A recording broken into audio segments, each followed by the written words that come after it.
Good evening दोस्तों, मैं Deepak Sharma achievers career institute के ऑनलाइन चैनल पे आपका हार्दिक हार्दिक स्वागत करता हूं। लास्ट लेक्चर में हमने आपका कैपेसिटर के अंदर स्टोर्ड एनर्जी यानी इलेक्ट्रोस्टैटिक एनर्जी ऑफ कैपेसिटर, आपका चार्ज का रीडिस्ट्रीब्यूशन और loss of energy during redistribution पढ़ा था। आज हम उससे आगे पढ़ते हुए charging of capacitor and discharging of capacitor and Ben D Graaff generator पढ़ने वाले हैं। तो आज हम थ्योरेटिकल पोर्शन खत्म कर लेंगे, इसके बाद हम केवल न्यूमेरिकल प्रैक्टिस करेंगे। ठीक है, तो आज अपन बात कर रहे हैं किसकी? सबसे पहले अपन बात कर लेते हैं चार्जिंग ऑफ कैपेसिटर की। ठीक है, पहले अपन बात कर लेते हैं charging of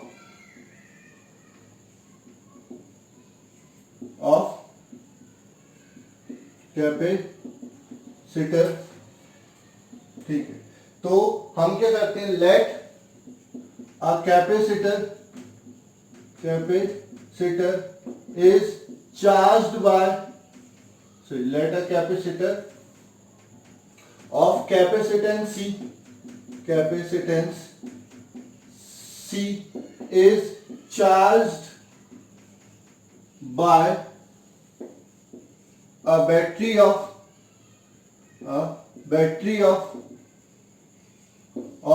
voltage V through a resistor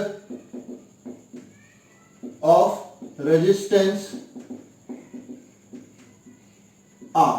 ठीक है, हमने क्या किया, एक कैपेसिटर लिया जिसका कैपेसिटेंस क्या है, C है, उसको चार्ज कर रहा हूं किसकी हेल्प से? एक बैटरी की हेल्प से, जिसका वोल्टेज कितना है, V वोल्ट है, और किसकी हेल्प से चार्ज कर रहा हूं? Through a resistor of resistance R। ठीक है, ये इसका रेजिस्टेंस R है, इससे चार्ज कर रहा हूं। ठीक है, जब किसी भी कैपेसिटर को चार्ज किया जाता है तो इनिशियली वो शॉर्ट सर्किट की तरह वर्क करता है। वो किसकी तरह वर्क करता है? शॉर्ट सर्किट की तरह वर्क करता है। और आपका जो इनिशियल चार्ज होता है, इनिशियल चार्ज QI, वो क्या हो जाएगा आपका 0। ठीक है, और आपका क्या होगा, यहां पर ये किसकी तरह वर्क करेगा? शॉर्ट सर्किट की तरह वर्क करेगा। तो आपका जो करंट होगा वो क्या हो जाएगा? मैक्सिमम हो जाएगा। तो I बराबर क्या हो जाएगा? V upon R। I बराबर क्या हो जाएगा? V अपॉन R हो जाएगा। ठीक है, एट T बराबर 0। ठीक है, एट T बराबर इंफिनिटी की बात करते हैं, जब कैपेसिटर क्या हो जाता है, पूरी तरह से चार्ज हो जाता है, तो आपका Q बराबर क्या हो जाएगा? Q फाइनल बराबर क्या हो जाएगा आपका? C into V।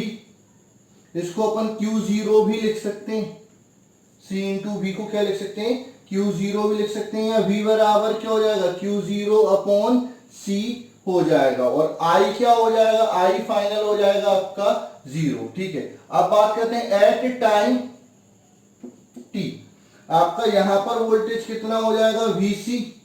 यहां पर वोल्टेज कितना हो जाएगा? VR। ठीक है, तो आप जानते हैं V बराबर Vc प्लस VR। ठीक है, V क्या हो जाएगा? Q0 bye C। Vc क्या हो जाएगा? Q by C। और VR क्या हो जाएगा? IR हो जाएगा, प्लस का IR हो जाएगा। इसको इधर ले आते हैं, तो IR बराबर क्या हो जाएगा? Q0 upon C minus Q upon C। तो IR बराबर अपन लिख सकते हैं क्या? Q0 minus Q upon C। ठीक है, अब R को भी मैं उधर ले जाता हूं, R को भी इधर ले जाऊंगा, तो आपका क्या हो जाएगा? I बराबर 1 upon RC Q0 minus Q। ठीक है, अब I क्या होती है? I अच्छे से जानते हो, the rate of flow of charge per unit time is known as electric current. तो dQ अपॉन dt बराबर 1 upon RC into Q0 minus Q। ठीक है, अब इसको इधर ले जाते हैं और इसको इधर ले जाते हैं, तो dQ upon Q0 minus Q बराबर dt अपॉन RC। ठीक है, अब क्या करेंगे? ऑन इंटीग्रेटिंग बोथ साइड, दोनों तरफ इंटीग्रेशन कर देंगे, ऑन इंटीग्रेटिंग बोथ साइड। ठीक है, तो दोनों तरफ इंटीग्रेशन करेंगे, तो इधर इंटीग्रेशन होगा dq upon Q0 minus Q।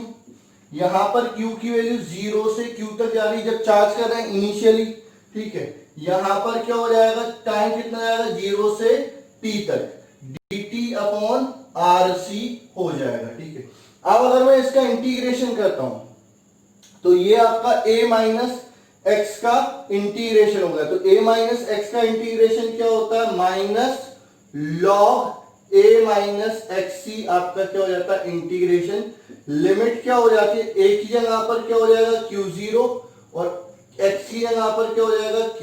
Limit कहां से, 0 से q तक, बराबर क्या हो जाएगा यहां पर 1 अपॉन RC बाहर आ जाएगा, dt का इंटीग्रेशन हो जाएगा t, लिमिट 0 से t।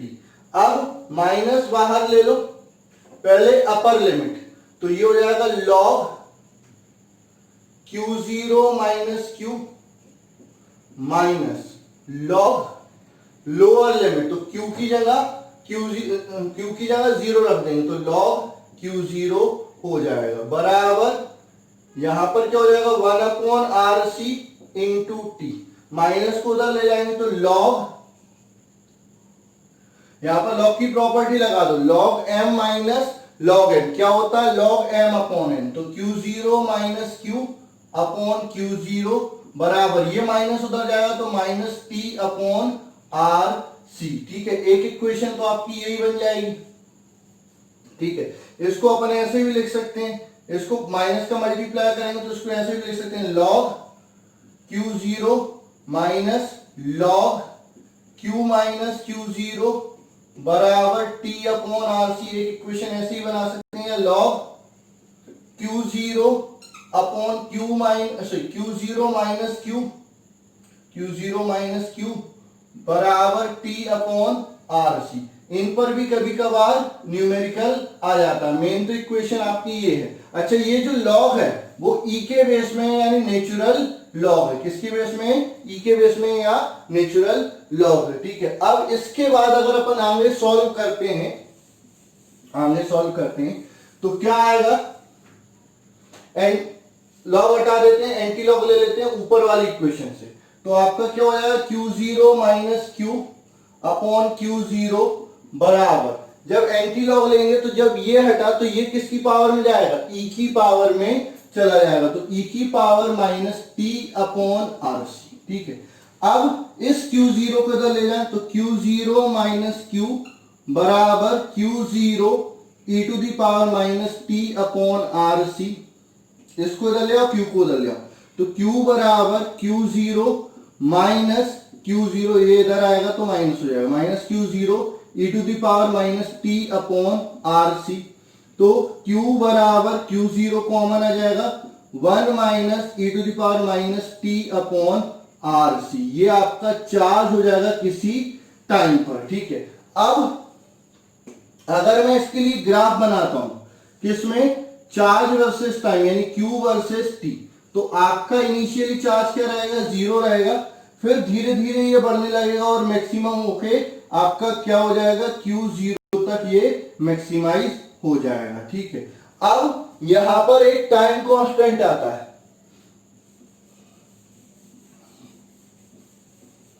ये फॉर्मूला हो गया चार्ज का, टाइम कांस्टेंट,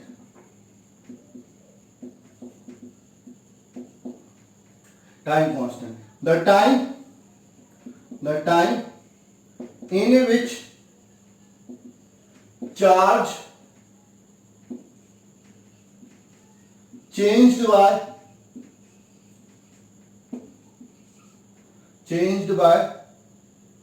और ब्रैकेट में लिख लो इंक्रीज्ड बाय, क्योंकि यहां चार्जिंग हो रहा है तो increased by 63% is known as time constant. Tau से नोट करते हैं, टाउ बराबर क्या हो जाएगा RC। ठीक है, टाउ बराबर RC, RC वो टाइम हो जाएगा जिसमें चार्ज कितना बढ़ जाएगा आपका 63% बढ़ जाएगा, तो ये टाउ बराबर क्या हो जाएगा RC, यहां पर क्या हो जाएगा 0.63 टाइम्स ऑफ q0, 63% चार्ज बढ़ जाएगा, तो ये आपका चार्ज हो गया। अच्छा, VC निकालें कैपेसिटर का वोल्टेज, तो VC बराबर क्या होता है Q अपॉन C, क्योंकि Q बराबर क्या होता है CV, तो VC बराबर क्या हो जाएगा Q0 upon C 1 minus e to the power minus t upon RC, ये आपका क्या हो जाएगा VC हो जाएगा। तो VC बराबर आप लिख सकते हैं V, ये मैक्सिमम पोटेंशियल है, into 1 minus e to the power minus t upon RC। तो अगर VC का भी ग्राफ में अगर देखता हूं किसके साथ, टाइम के साथ, तो वो भी कुछ इस तरीके, वैसे तो आपका यहाँ पर ये डेरिवेशन खत्म हो जाता है चार्जिंग ऑफ कैपेसिटर, इस पर क्वेश्चन आते हैं, लेकिन कभी कभार ये इस पर भी क्वेश्चन आ सकते हैं, तो ये चीज भी आपको याद रखनी है। उसके बाद अपन ग्राफ देखते हैं VC वर्सेस C, तो ये VC वर्सेस T आपका जो ग्राफ आएगा वो भी कुछ इस तरीके से ही आएगा, ठीक है। अच्छा VR निकालें तो VR क्या हो जाएगा, V माइनस VC, तो VR बराबर क्या हो जाएगा, V minus V 1 minus e to the power minus t upon RC। जब इसको सॉल्व करूंगा तो VR बराबर आपको मिलेगा V e to the power minus t upon RC। तो VR का जो ग्राफ आएगा वो क्या आएगा, इस तरह से आएगा। VR का जो ग्राफ आएगा वो किस तरह से आएगा, VR वर्सेस T, तो ये VR और ये T, तो ये आपका इस तरह से आएगा, ठीक है। और अगर करंट निकालना है I क्या होता है, dq बाई dt, इसका डिफरेंशिएशन कर दो या इसमें आपका क्या कर दो, R से डिवाइड कर दो, तो V अपॉन R क्या होता है आपका, I 0 हो जाता है, तो I बराबर I0 initial current into e to the power minus t upon RC, ये करंट के लिए इक्वेशन हो जाती है। तो ये अपन ने पढ़ा चार्जिंग ऑफ कैपेसिटर, मेन ये क्वेश्चन है। और इससे पहले जो इक्वेशन आई थी लॉग के टर्म में, वो भी आपको याद रखनी है, उस पर भी आपके क्या आते हैं, न्यूमेरिकल आते हैं। तो ये हो गया आपका चार्जिंग ऑफ अ कैपेसिटर, ये सारे फॉर्मूले याद रखने, न्यूमेरिकल में आते हैं। हाँ, और दो चीजें याद रखनी है, याद ये रखना है कि अगर कैपेसिटर किसी सर्किट में लगा है, इलेक्ट्रिक सर्किट में लगा है जहां पर रजिस्टर वगैरह है, डीसी सर्किट है, तो अगर बहुत देर से लगा है, इनफाइनाइट टाइम हो चुका है, तो कैपेसिटर को ओपन सर्किट मान लेंगे, वहां पर कोई करंट फ्लो नहीं होगा। और स्विच जस्ट ऑन किया है तो कैपेसिटर को क्या मान लेंगे, शॉर्ट सर्किट मान लेंगे, वहां पर एकदम से करंट फ्लो हो जाएगा, वो उसका कोई कंसीडरेशन नहीं होगा। तो आपका रजिस्टर वाले जो सर्किट आएंगे, डीसी सर्किट यानी इलेक्ट्रिक करंट में, अगर कैपेसिटर होता है तो कैपेसिटर को क्या मानेंगे, ओपन सर्किट मानेंगे, और उसके पैरेलल में जो भी होगा, जो कुछ भी होगा, उस ओपन सर्किट के पैरेलल में जो कुछ भी होगा, वहां पर जितना वोल्टेज ड्रॉप होगा वही वोल्टेज ड्रॉप किसके अक्रॉस हो जाएगा, कैपेसिटर के अक्रॉस हो जाएगा, लेकिन उसमें से कोई करंट फ्लो नहीं होगा। और अगर स्विच को जस्ट ऑन किया है तो कैपेसिटर शॉर्ट सर्किट की तरह वर्क करेगा, वहां से मैक्सिमम करंट फ्लो हो जाएगा, कोई वोल्टेज ड्रॉप नहीं होगा। ये डीसी सर्किट में इस टाइप के कई सारे क्वेश्चन आते हैं जहां पर रजिस्टर के साथ कैपेसिटर जोड़ दिया जाता है। तो अगर बहुत देर से जुड़ा हुआ है तो आप ओपन सर्किट की तरह ट्रीट कर लेंगे, और स्विच जस्ट ऑन किया है, ऐसा दिया है कि स्विच ऑन कर रहे हैं, तो जस्ट स्विच कर रहे हैं तो वो शॉर्ट सर्किट की तरह कंसीडर कर लिया जाता है। तो ये चार्जिंग ऑफ कैपेसिटर हो गया। इसके बाद अपन बात करते हैं डिस्चार्जिंग ऑफ कैपेसिटर की।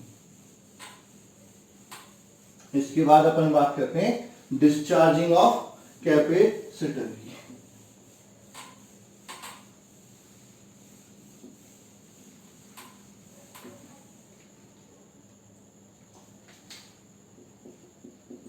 Discharging of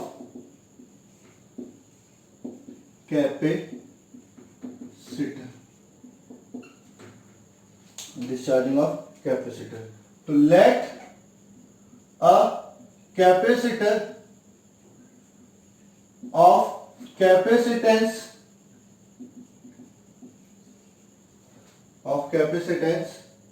C is completely charged,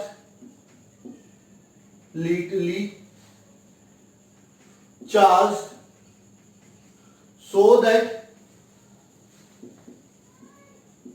its charge is Q0.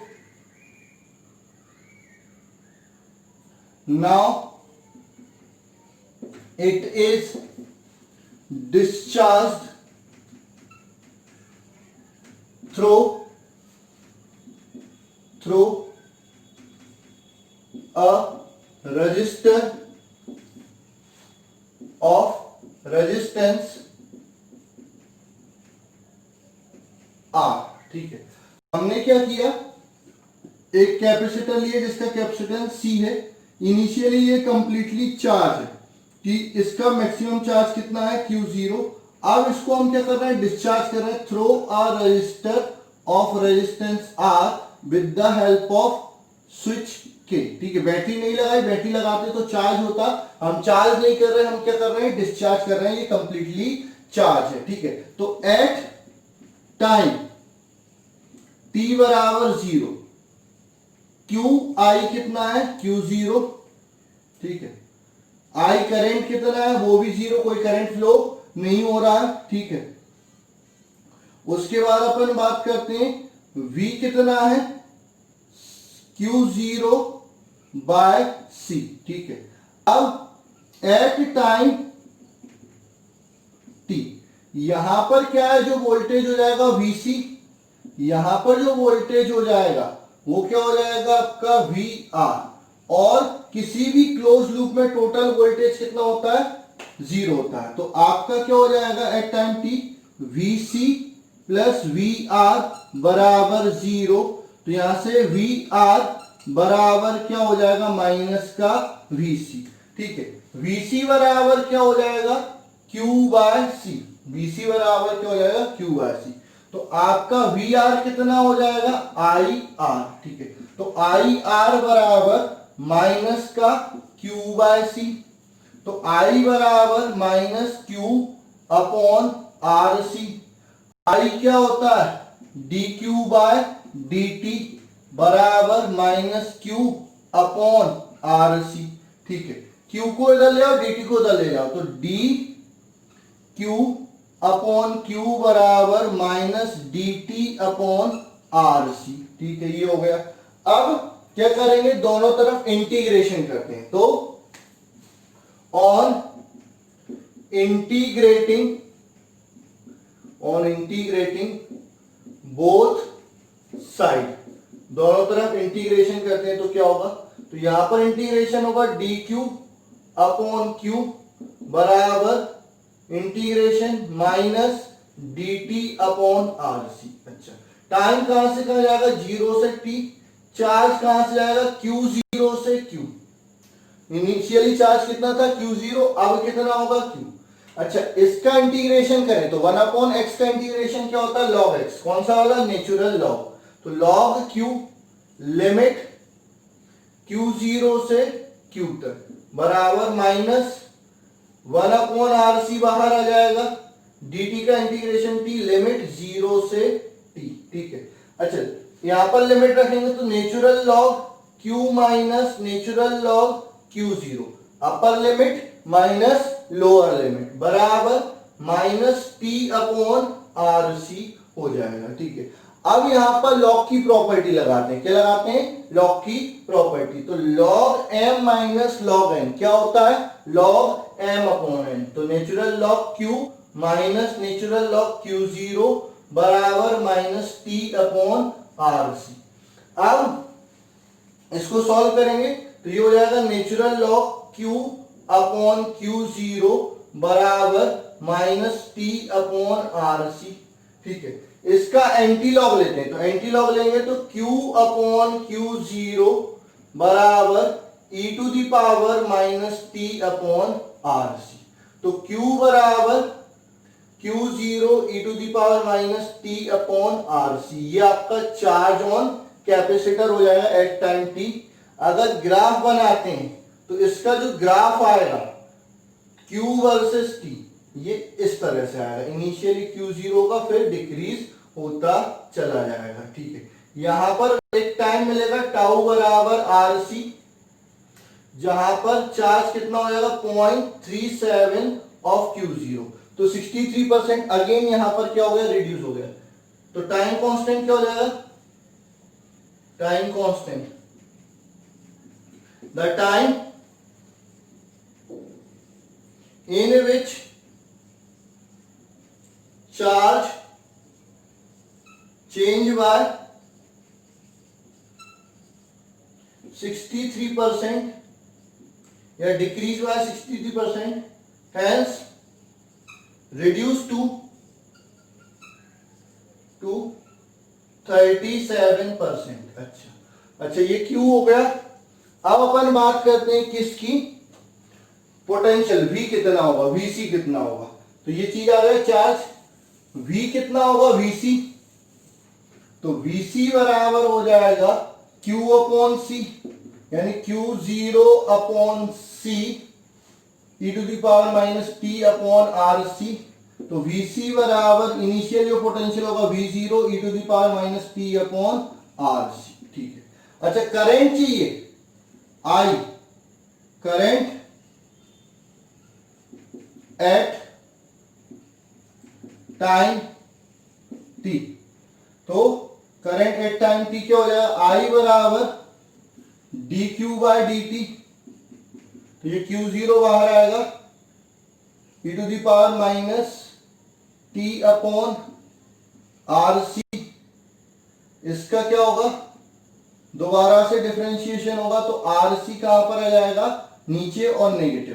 तो I बराबर minus Q0 upon RC e to the power minus T upon RC। ये आपका करंट हो जाएगा एट टाइम। ये बहुत कम पूछा जाता है, मेन यहां पर आपका खत्म हो जाता है। तो ये हो गया आपका डिस्चार्जिंग ऑफ कैपेसिटर। देखो ये जो दो क्वेश्चन है आपका चार्जिंग और डिस्चार्जिंग, ये एमपी बोर्ड में बहुत कम पूछे जाते हैं। जनरली ये पूछे जाते हैं किसमें, सीबीएसई बोर्ड में और कॉम्पिटिटिव एग्जाम में। तो इनको एमपी बोर्ड वाले एक बार छोड़ सकते हैं, मैं ये नहीं बोल रहा छोड़ देना, क्योंकि अब आपकी बुक भी एनसीईआरटी होगी तो कुछ भी पूछा जा सकता है, लेकिन चांस कम है। तो एक रिस्क आप ले सकते हो, लेकिन वो रिस्क ऐसा ना हो कभी भारी पड़ जाए, क्योंकि धोखा कभी भी हो सकता है। ये बिल्कुल आप तैयार रखना कि धोखा कभी भी हो सकता है। कुछ ऐसी चीज हर साल पूछी जाती है जो पहली बार पूछी गई है। तो पढ़ना सब कुछ है, मैं पढ़ा सब कुछ रहा हूं, लेकिन आप अपनी रिस्क पे, जो बच्चे चाहते हैं उनको ज्यादा ना पढ़ना पड़े, कम कम पढ़ना पड़े, तो ये अभी तक एमपी बोर्ड में बोर्ड एग्जामिनेशन में नहीं पूछे गए। हाँ सीबीएसई वाले इसको बहुत अच्छे से करेंगे, कॉम्पिटिटिव वाले इसको बहुत अच्छे से कर लेंगे। तो ये हो गया आपका चार्जिंग और डिस्चार्जिंग ऑफ कैपेसिटर।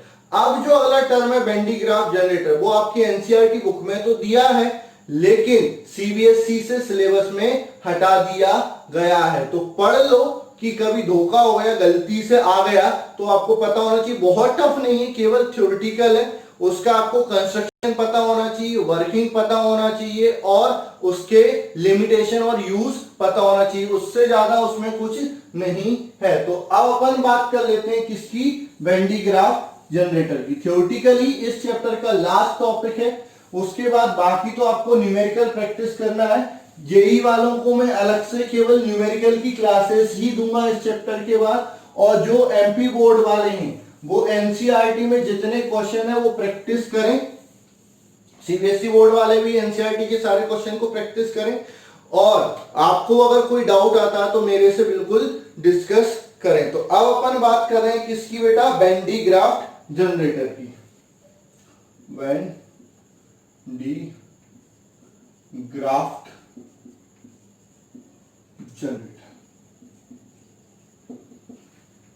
ठीक है। तो बेंडी ग्राफ जनरेटर क्या होता है इसके बारे में पहले अपन डिस्कस कर लेते हैं। मैं थ्योरी लिखवाऊंगा नहीं, क्योंकि जनरली इसकी बुक में जो थ्योरी दी है वो एज इट इज छापनी, आपको कंस्ट्रक्शन, वर्किंग और आपके यूज और लिमिटेशन आपको पूरा पढ़ना है। इसमें कोई थ्योरी मतलब ऐसा नहीं है स्किप करने वाली, आप समझ लो, सुन लो, उसी को लिखना है, उसी को पढ़ना है। तो सबसे पहले अगर अपन बात करते हैं कि भाई वेंडी ग्राफ जनरेटर क्या होता है, what do you mean by Van de Graaff generator. तो the device which is used to store high electric charge and high electric energy is known as Van de Graaff generator। मतलब ये एक special type की device है जो बहुत ज्यादा charge को स्टोर, देखो चार्ज तो हम कैपेसिटर में भी स्टोर करते हैं, लेकिन एक लिमिट तक, बहुत छोटी सी डिवाइस है। ये बहुत ज्यादा चार्ज को स्टोर करने के लिए अपन इस डिवाइस का यूज करते हैं। तो ये क्या है, it is a device which is used to store high electric charge and high electric energy, is known as Van de Graaff generator. ठीक है।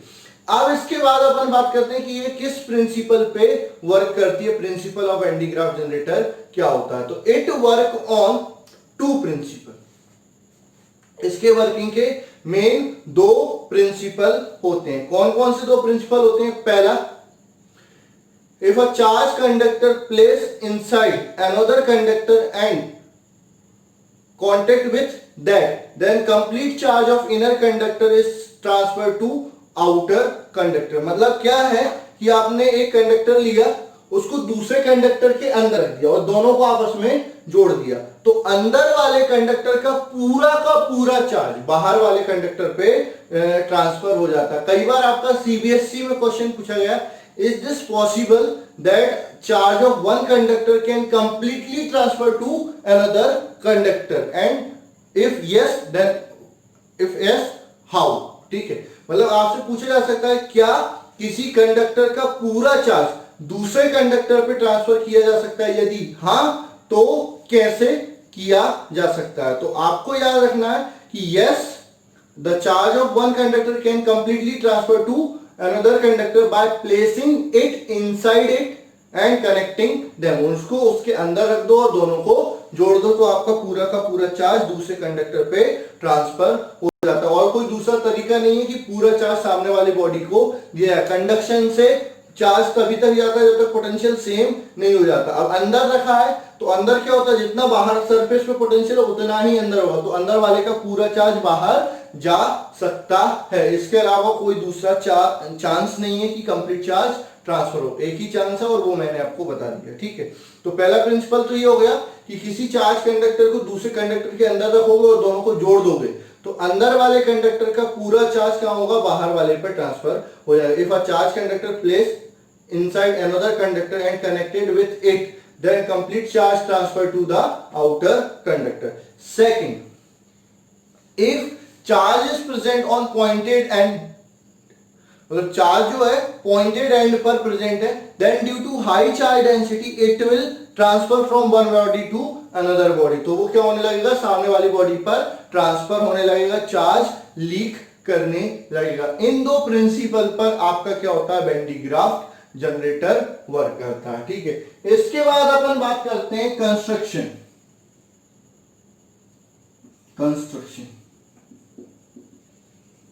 ठीक है, construction. It consist of a large metallic sphere.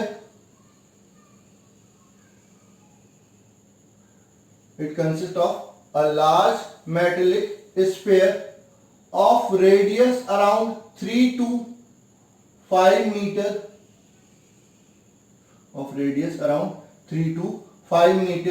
which is placed over two insulating pole,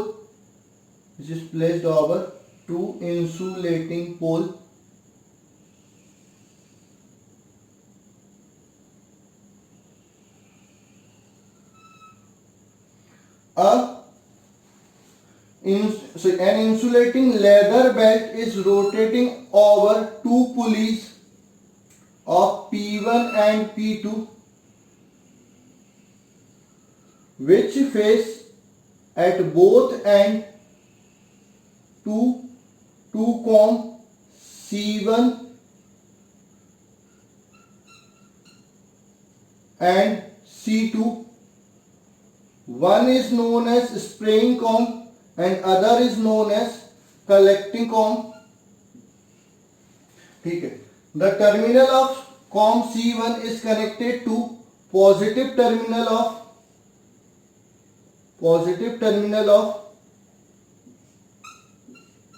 high tension battery and negative terminal is connected to ground, so that comb C1 get positively charged। This whole arrangement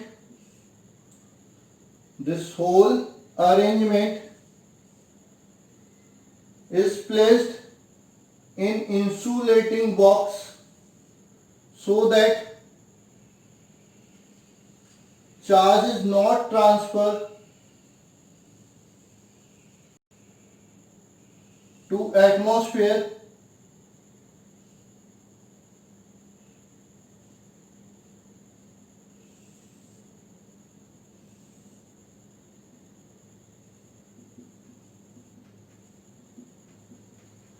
ठीक है। अब ये आपका क्या हो गया, construction हो गया। समझना क्या हुआ कि इसमें क्या है, एक मेटलिक स्फीयर है एस, ठीक है, जिसकी रेडियस कितनी है, 3 से 5 मीटर तक हो सकती है। मतलब इसकी रेडियस ही कितनी हो जाएगी, 15 फीट, और चौड़ाई आप मानोगे तो आपका डायमीटर कितना हो जाएगा, 30 फीट के आसपास इसका डायमीटर। और 30 फीट अगर डायमीटर होता है तो मतलब ये समझ लीजिए कि 30 फीट की एक बिल्डिंग से ज्यादा इसका क्या हो जाएगा, साइज हो जाएगा। ठीक है, अब इसमें क्या होता है, ये दोनों क्या होता है, दो पोल पर, इंसुलेटिंग पोल पर रखा जाता है। ठीक है, इसके बीच में आपका क्या रहती है, दो पुलीज रहती है, P1 और P2। इनके ऊपर इंसुलेटिंग बेल्ट क्या करता है, रोटेट होता रहता है। यहां पर दो कॉम्ब होते हैं, एक C1 और एक C2। C1 आपका स्प्रेइंग कॉम्ब कहलाता है और C2 क्या कहलाता है, कलेक्टिंग कॉम्ब कहलाता है। स्प्रेइंग कॉम्ब को क्या करते हैं, बैटरी के हाई टेंशन बैटरी के पॉजिटिव टर्मिनल से कनेक्ट कर देते हैं और उसका नेगेटिव टर्मिनल ग्राउंड से कनेक्ट कर देते हैं। तो यहां पर पॉजिटिव चार्ज आ जाता है। ठीक है, और उसके बाद ये पूरे कंप्लीट अरेंजमेंट को क्या करते हैं, एक इंसुलेटिंग वॉल से कवर कर देते हैं, जिससे कि बाहर ये एटमॉस्फेयर से सेपरेट हो जाए और एटमॉस्फेयर पर इस चार्ज का कोई इफेक्ट ना पड़े। तो ये हो गया आपका कंस्ट्रक्शन। अब वर्किंग की बात करते हैं, तो वर्किंग कैसा होगा, ठीक है। Initially the comb C1 get positively charge which is spread over leather belt which move in upward direction so that charge will be transferred in upper direction. When this belt या charge reaches to com C2, then negative charge induced over C2 and positive charge will transfer to the metallic sphere. This negative charge again spread to leather belt, so neutralize it. Hence, neutralized belt move towards downward. In this way, positive charge will collected over sphere S, so that its charge increases continuously till maximum value reached. ठीक है, क्या होता है, हमने क्या बोला, एक com लिया C1, इसको हाई टेंशन बैटरी से कनेक्ट किया तो इस पे क्या आ गया, पॉजिटिव चार्ज। अब ये पॉइंटेड एंड है तो ये चार्ज को होल्ड नहीं कर सकता, ये स्प्रे करेगा, तो सामने वाले लेदर बेल्ट पे ये क्या हो जाएगा, पॉजिटिव चार्ज रहेगा। ये लेदर बेल्ट क्या है, ऊपर की डायरेक्शन मूव कर रहा है, तो ये पॉजिटिव चार्ज भी इसके साथ साथ मूव करके यहां पर पहुंच जाएगा। जैसे ही यहां पर पहुंचेगा, यहां पर क्या हो जाएगा, अपोजिट चार्ज इंड्यूस हो जाएगा। क्या हो जाएगा, अपोजिट चार्ज इंड्यूस हो जाएगा। और ये इस तरफ नेगेटिव चार्ज होगा तो इधर क्या हो जाएगा, पॉजिटिव चार्ज। ये पॉजिटिव चार्ज किससे कनेक्ट है, बाहर वाले कंडक्टर से कनेक्ट है, तो ये पूरा का पूरा यहां पर ट्रांसफर होने लगेगा। और नेगेटिव चार्ज क्या होने लगेगा, इसको इस पे स्प्रे होने लगेगा, तो ये न्यूट्रलाइज हो जाएगा। तो इस तरह से पॉजिटिव चार्ज यहां पर आता जा रहा है और पूरा स्फीयर पे क्या होता जा रहा है, कलेक्ट होता जा रहा है। तो सर्टेन पोटेंशियल जब तक नहीं मिल जाता तब तक ये वोल्टेज होता जा रहा है। अब एयर की इलेक्ट्रिक फील्ड स्ट्रेंथ कितनी होती है, 3 × 10⁻⁶ वोल्ट पर मीटर। ठीक है, इतने से ज्यादा ये वोल्टेज या मतलब पोटेंशियल प्रोड्यूस नहीं कर सकता, इलेक्ट्रिक फील्ड प्रोड्यूस नहीं कर सकता। क्यों, क्योंकि अगर इससे ज्यादा प्रोड्यूस करेगा तो यहाँ की आसपास की एयर क्या हो जाएगी, आयनाइज हो जाएगी। ठीक है, तो ये हो गया इसका वर्किंग। इसके बाद अपन बात करते हैं use. First, it is used to store high charge and high energy. ठीक है, first. Second, it is used to accelerate charge particle up to high energy. इसका यूज कहां पर करते हैं, चार्ज पार्टिकल को हाई एनर्जी तक एक्सलेट करने के लिए। ठीक है, this charge particle, this accelerated charge particle used in nuclear reaction. ठीक है, ये इसमें में जो चार्ज पार्टिकल होगा वो न्यूक्लियर रिएक्शन में यूज हो जाएगा। तो ये इसके यूज हो जाते हैं। इसके बाद आते हैं इसके लिमिटेशन। तो limitation, it is very large in size, इसका साइज बहुत बड़ा है, ठीक है।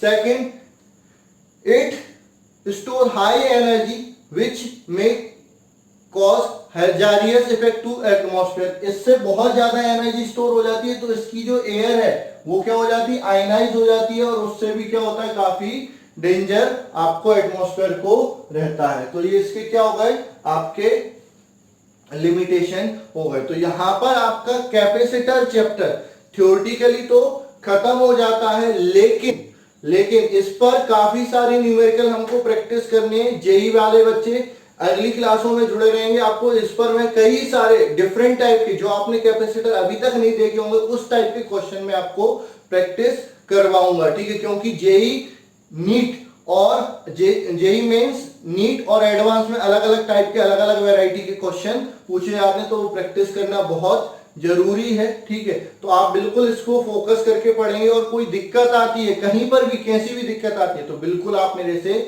चेक करके इन सब चीजों का सॉल्यूशन ले लेंगे। तो आज के लिए थैंक यू, मिलते हैं अगले लेक्चर।